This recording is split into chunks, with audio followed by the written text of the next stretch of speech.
दोस्तों, एक बार एक भिखारी अपने जीवन से परेशान हो चुका था क्योंकि उसे अपने जीवन को चलाने के लिए भीख मांगनी पड़ती थी।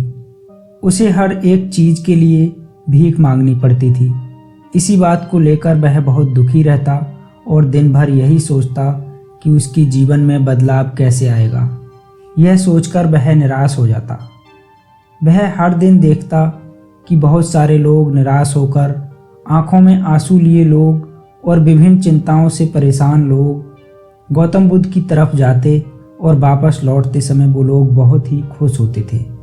वह भिखारी यह नहीं समझ पा रहा था कि गौतम बुद्ध उनके साथ ऐसा क्या करते हैं कि वे बेहद खुश हो जाते हैं। वापस लौटते हुए लोगों के हाथों में ना तो ढेर सारे पैसे होते थे, ना ही सोने चांदी।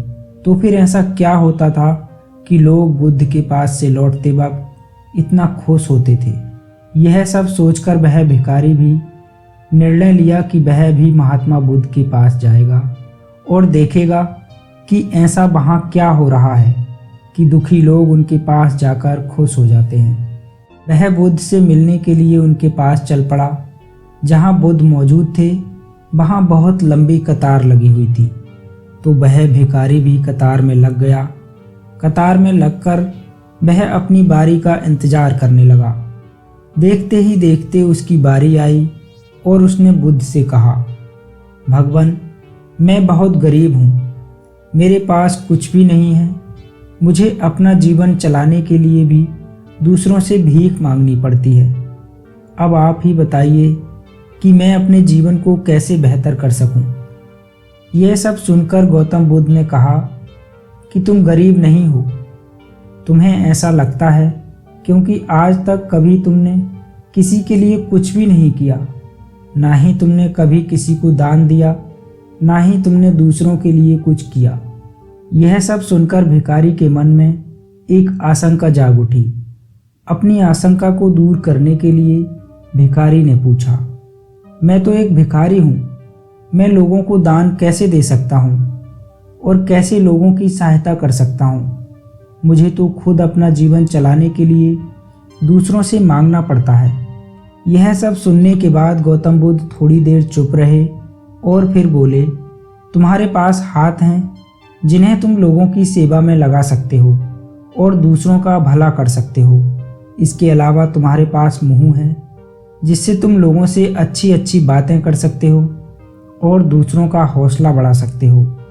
यह सब करके भी तुम दूसरों की सहायता कर सकते हो। जरूरी नहीं कि दान सिर्फ पैसों से किया जाए। हम चाहें तो हम शिक्षा का भी दान कर सकते हैं, चाहे तो अन्न का भी दान कर सकते हैं। ऊपर वाले ने अगर किसी को पूर्णतः अच्छा शरीर दिया है तो वह गरीब नहीं है, वह बस दिमाग से गरीब है।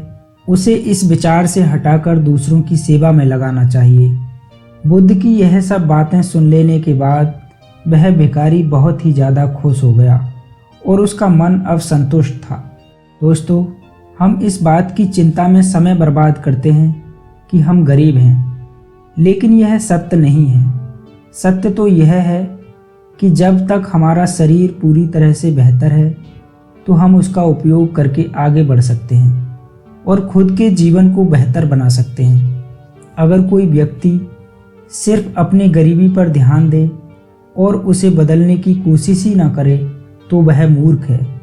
इसके अलावा हमें इस कहानी से यह भी सीख मिलती है कि दान सिर्फ धन का ही नहीं, शिक्षा, भोजन, अच्छे विचार आदि का भी किया जाना जरूरी है।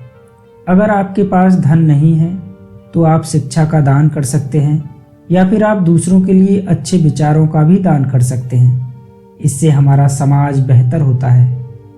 दोस्तों, यदि आपको ये कहानी अच्छी लगी हो तो प्लीज़ इसे लाइक करें, शेयर करें और आपने अभी तक हमारे चैनल को सब्सक्राइब नहीं किया है तो प्लीज़ चैनल को सब्सक्राइब भी करें। धन्यवाद।